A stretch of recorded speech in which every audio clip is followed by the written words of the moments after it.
ప్రత్యేక హోదా విభజన హామీలు 2014లో జరిగినటువంటి విభజనతో ఈ ప్రత్యేక హోదా విభజన హామీ అంటే ఇది జనం ఇంకా గుర్తుంచుకున్నారు. దీని ప్రభావం ఏ రకంగా ఉంటుంది ఆంధ్రప్రదేశ్లో?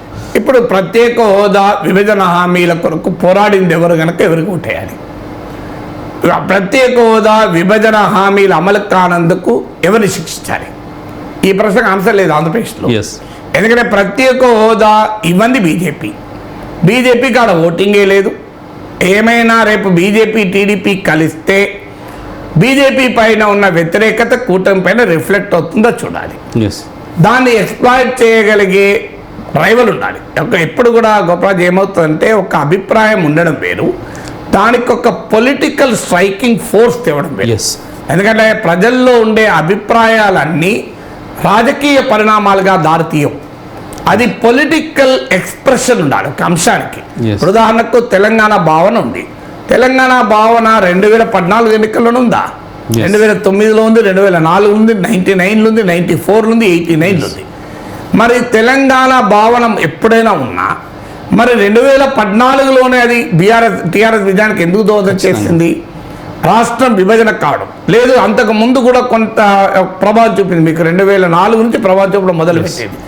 కానీ 94లో, 99లో, 89లో లేదా తెలంగాణ భావన మొదటి నుంచి ఉంది. కానీ తెలంగాణ ఉద్యమము ఆ భావనకు ఒక రాజకీయ వ్యక్తీకరణ ఇచ్చింది, పొలిటికల్ ఎక్స్ప్రెషన్ ఇచ్చింది.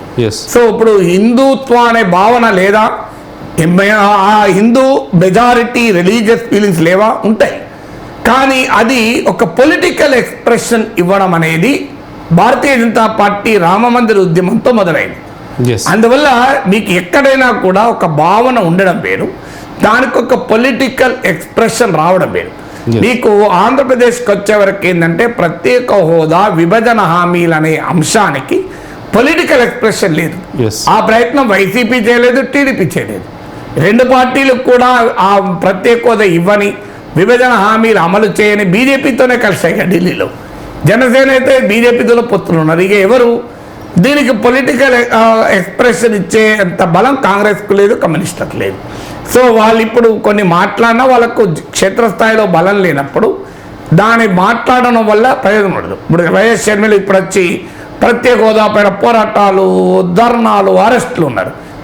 ఈ 5 ఏళ్ళు కాదు, ఈ 10 ఏళ్లలో ప్రత్యేక హోదా గురించి షర్మిల ఎప్పుడైనా అరెస్ట్ అయిందా? అంటే జనం అంతా అమాయకులు కాదు కదా.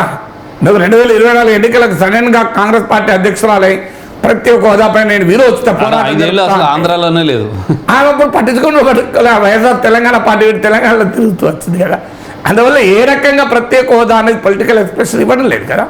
రైట్. ఇక ఇంకొకటి విభజన హామీలు అంటే మనం ఇందాక మాట్లాడుకున్నప్పుడు అటు వైసీపీ 5 ఏళ్ళు అధికారం ఉంది, టీడీపీ బీజేపీ కూటమి అధికారంలో 5 ఏళ్ళు ఉంది.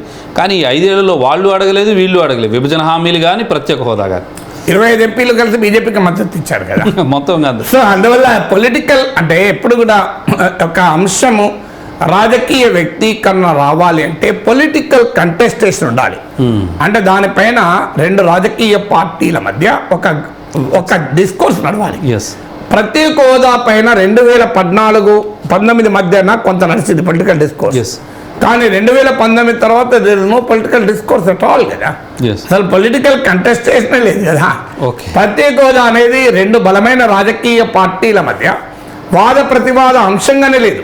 It was not in politics. అందువల్ల ఇక నీకు దాని రాజకీయ ప్రభావం ఎక్కడికి వస్తుంది? ప్రజల్లో బాగుండొచ్చు, మా ప్రత్యేక హోదా రావాలని బాగుండొచ్చు, ప్రత్యేక హోదా వస్తే బాగుండన్న బాగుండొచ్చు, విభజన హామీలు అమలు కాలేదన్న కోపం ఉండొచ్చు. కానీ కోపం ఎవరి మీద తీసుకోవాలి? ఈ కోపం ఎవరి మీద తీసుకోవాలంటే there is no person. So ఎవరు ఇప్పుడు టీడీపీ పైన కోపమా, అది వైసీపీ పైన కోపమా, అందరి పైన కోపం కనుకపోయి నోటాకు నొక్కాలా?